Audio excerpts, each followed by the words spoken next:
नमस्कार दोस्तों, आज के इस खास डेटा बैक्ड एक्सप्लेनर में आपका बहुत बहुत स्वागत है। आज हम जिस मैच का चीरहरण करने वाले हैं ना, वो आईपीएल 2026 का एक बेहद हाई वोल्टेज और क्रूशल मुकाबला है। Match number 54। आमने सामने होंगी रॉयल चैलेंजर्स बेंगलुरु और मुंबई इंडियंस। एक तरफ आरसीबी है जो एकदम लय में है, 10 में से 6 मैच जीतकर मजबूत स्थिति में है, और दूसरी तरफ है मुंबई इंडियंस। इनकी शुरुआत थोड़ी खराब जरूर रही, लेकिन पिछले मैच में जो शानदार जीत इन्होंने दर्ज की है ना, उससे साफ है कि इन्हें हल्के में लेना एक बड़ी भूल होगी। तो एक क्रिकेट एनालिस्ट के तौर पर आज हम डेटा और स्टैट्स के समंदर में गोता लगाएंगे ताकि एक सबसे बेहतरीन और बैलेंस फैंटेसी टीम बनाई जा सके। चलिए शुरू करते हैं। ओके, तो फटाफट देख लेते हैं कि आज के हमारे इस प्लेबुक में क्या क्या शामिल है।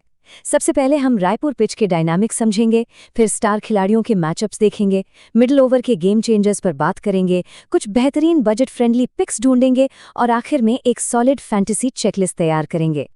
तो आइए सीधे डाइव करते हैं हमारे पहले सेक्शन में, रायपुर पिच डायनामिक्स। ये आरसीबी का दूसरा होम ग्राउंड है, तो ये मैक्रो डेटा टीम बनाने के लिए बहुत ज़रूरी है। अब जरा इस डेटा पर गौर करिए। हालिया मैचों को देखें तो पेसर्स यानी तेज गेंदबाजों को 15 विकेट मिले हैं, जबकि स्पिनर्स के खाते में 9 विकेट गए हैं। तो साफ है कि पावर प्ले और डेथ ओवर्स में तेज गेंदबाजों का ही दबदबा रहता है। लेकिन ध्यान दीजिएगा, मिडिल ओवर्स में स्पिन एक बहुत ही अहम भूमिका निभाती है, खासकर उन टीमों के खिलाफ जो स्पिन गेंदबाजी के सामने थोड़ा कमजोर पड़ती हैं। और हाँ, इस मैच का सबसे बड़ा गेम चेंजर होगा टॉस। इस पिच पर रन चेस करने वाली टीमों को एक मैसिव एडवांटेज मिलता है। पिछले 11 में से 7 मैच बाद में बैटिंग करने वाली टीम ने जीते हैं, और इसका सीधा सा कारण है गिरता हुआ तापमान और ओस। जब ड्यू फैक्टर आता है ना, तो गेंद बल्ले पर इतनी आसानी से आती है कि बैटिंग करना काफी आसान हो जाता है। तो अपनी टीम में टॉप ऑर्डर बैटर्स को चुनते वक्त इस फैक्टर को बिल्कुल मत भूलिएगा। अब इस ग्राउंड की बैटिंग फ्रेंडली नेचर को समझने के लिए बस ये एक नंबर देखिए, 208। जनवरी 2026 के एक ऐतिहासिक मैच में न्यूजीलैंड ने पहले खेलते हुए 208 रन का पहाड़ खड़ा कर दिया था। लेकिन हैरान करने वाली बात क्या थी? चेज करने वाली टीम ने इसे महज 15.2 ओवर्स में ही हासिल कर लिया, लिटरली। तो ये बात तो साबित हो जाती है कि ये एक जबरदस्त हाई स्कोरिंग ग्राउंड है। चलिए आगे बढ़ते हैं सेक्शन 2 की तरफ, स्टार प्लेयर मैचअप्स। यही वो माइक्रो लेवल है जहां हम हेवी हिटर्स को प्रिडिक्ट करेंगे। फैंटेसी क्रिकेट का असली रोमांच ही सुपरस्टार्स की टक्कर में है ना? एक तरफ देखिए विराट कोहली को, मुंबई के खिलाफ इनका रिकॉर्ड बस माइंड ब्लोइंग है, 36 पारियों में 1030 रन। और दूसरी तरफ है यॉर्कर किंग जसप्रीत बुमराह, जिन्होंने आरसीबी के खिलाफ 21 मैचों में 29 विकेट चटकाए हैं। ये इस मैच का बिल्कुल मार्की मैचअप है। कोहली का क्लास जीतेगा या बुमराह की पेस? ये आंकड़े इन दोनों को ही फैंटेसी टीम के लिए एब्सोल्युटली मस्ट हैव बनाते हैं। अब अगर किसी ऐसे खिलाड़ी की तलाश है जो लगातार बिना रिस्क के पॉइंट्स दें, तो देवदत्त पडिक्कल के रीसेंट स्कोर्स देखिए, 34, 40 और 55। ये बेहतरीन कंसिस्टेंसी इन्हें किसी भी फैंटेसी रोस्टर के लिए एक बेहद सेफ एंकर प्लेयर बनाती है। अब जो चीज इस स्लाइड में सबसे दिलचस्प है, वो है रोहित शर्मा की फॉर्म में वापसी। पिछले ही मैच में 84 रनों की क्या धमाकेदार पारी खेली थी उन्होंने। लेकिन उनके सामने एक बहुत बड़ा खतरा है, जोश हेजलवुड की खतरनाक आउटस्विंग। हेजलवुड नई गेंद से पावर प्ले में विकेट निकालने के मास्टर हैं, तो रोहित का संभलकर खेलना और हेजलवुड का स्विंग दोनों ही फैंटेसी के लिहाज से बहुत ही क्रूशल होने वाले हैं। एक और बहुत ही शानदार डेटा पॉइंट मिला है हमें। मुंबई इंडियंस के राइट हैंड बैटर्स को लेग स्पिन और लेफ्ट आर्म ऑर्थोडॉक्स के सामने काफी परेशानी होती है, और आरसीबी के पास इसका परफेक्ट तोड़ है। लेग स्पिनर सुयश शर्मा और left arm Orthodox Krunal Pandya. इस मैचअप की वजह से सुयश और कृणाल दोनों ही बहुत स्मार्ट और स्ट्रेटेजिक पिक्स बन जाते हैं। अब आते हैं सेक्शन 3 पर, मिडिल ओवर गेम चेंजर्स। जब गेंद पुरानी होती है तब गेम कैसे बदलता है, आइए देखते हैं। टिम डेविड का रोल यहाँ बहुत ही क्रिटिकल हो जाता है। जब भी आरसीबी का टॉप ऑर्डर जल्दी लड़खड़ाता है, तो टिम डेविड ही वो प्राइम गेम चेंजर हैं जो मिडिल ओवर्स में आकर पारी को संभालते हैं। पिछले मैच की उनकी 40 रन की पारी इस बात का परफेक्ट एग्जाम्पल है कि मुश्किल वक्त में वो कितने काम आते हैं।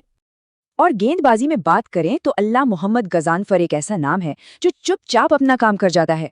ये मिडिल ओवर्स में आते हैं, खेल की गति को रोकते हैं और लगातार हर मैच में 1 से 2 विकेट निकाल लेते हैं। फैंटेसी पॉइंट्स के नजरिए से गजानफर जैसे कंसिस्टेंट खिलाड़ी सच में किसी सोने की खदान जैसे होते हैं।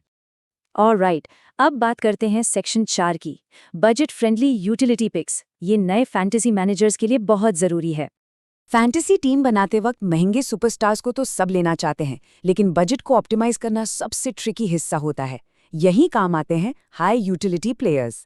आसान शब्दों में कहें तो ये वो बजट फ्रेंडली क्रिकेटर्स होते हैं जो आपको बैटिंग और बॉलिंग दोनों के जरिए दुगने फैंटेसी पॉइंट्स दिला सकते हैं।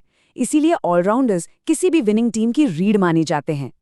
तो चलिए फटाफट इन बेहतरीन बजट प्लेयर्स को देखते हैं। विल जैक्स, जो बैटिंग के साथ पावर प्ले में बॉलिंग थ्रेट भी हैं। कॉर्बिन बोश, डेथ ओवर्स के विकेट टेकर, पिछले ही मैच में 2 विकेट लिए थे। और कृणाल पांड्या, स्पिन के साथ लोअर ऑर्डर बैटिंग। ये वो प्लेयर्स हैं जो आपके बजट को बिना बिगाड़े मैच का रुख पलट सकते हैं। और ये स्लाइड बहुत ही ब्रिलियंटली साबित करती है कि नमन धीर कितने अहम हैं। इन्हें साइलेंट किलर कहा जा रहा है।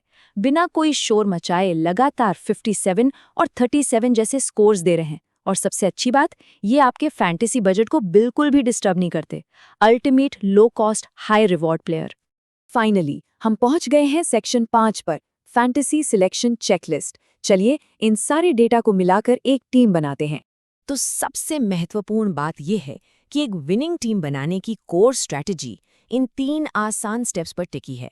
पहला, फॉर्म में चल रहे टॉप ऑर्डर एंकर्स को अपनी टीम में फिक्स करें। दूसरा, मिडिल ओवर्स में स्पिन मैचअप्स का पूरा फायदा उठाएं। और तीसरा, हाई यूटिलिटी ऑलराउंडर्स के जरिए अपने बजट को परफेक्टली बैलेंस करें। डेटा के बेसिस पर जो हमारा सेफ कोर बनकर सामने आ रहा है, उसमें ये 4 नाम शामिल हैं। विराट कोहली, देवदत्त पडिक्कल और रोहित शर्मा बल्ले से सुरक्षा देते हैं। और गेंदबाजी में भुवनेश्वर कुमार एक मस्ट हैव हैं, क्योंकि हाल ही में उन्होंने कई बार 3-3 विकेट के स्पेल डाले हैं। इन्हें टीम में रखना आपके रिस्क को काफी कम कर देता है। लेकिन अगर आप थोड़े रिस्क टेकर हैं और बड़े पॉइंट्स चाहते हैं तो इन खिलाड़ियों पर नजर डालिए। सूर्य कुमार यादव भले ही अभी फॉर्म में नहीं है, लेकिन रायपुर की फास्ट आउटफील्ड उनके अंदाज को बहुत सूट करती है। वहीं रजत पाटीदार ने एक खराब दौर के बाद पिछले ही मैच में 61 रन बनाकर शानदार वापसी की है। रिस्क है, पर अगर ये चल गए तो आपको सबसे आगे कर सकते हैं। तो इस पूरे एक्सप्लेनर का कोर कंक्लूजन बस यही है। महंगे स्टार खिलाड़ियों के साथ calculated low budget utility picks का सही कॉम्बिनेशन ही एक विनिंग फैंटेसी टीम बनाने का डेटा ड्रिवन रास्ता है। मैक्रो पिच डेटा और माइक्रो मैचअप्स को साथ लाकर ही हम ये बैलेंस पा सकते हैं। जाते जाते एक विचार करने योग्य सवाल, क्या महज कुछ हाई यूटिलिटी ऑलराउंडर्स से मिडिल ऑर्डर को मजबूत करने के लिए किसी बड़े लेकिन आउट ऑफ फॉर्म सुपरस्टार को ड्रॉप करने का रिस्क लेना सही होगा? टॉस के वक्त अपनी फाइनल टीम लॉक करने से पहले इस सवाल पर जरूर विचार कीजिएगा।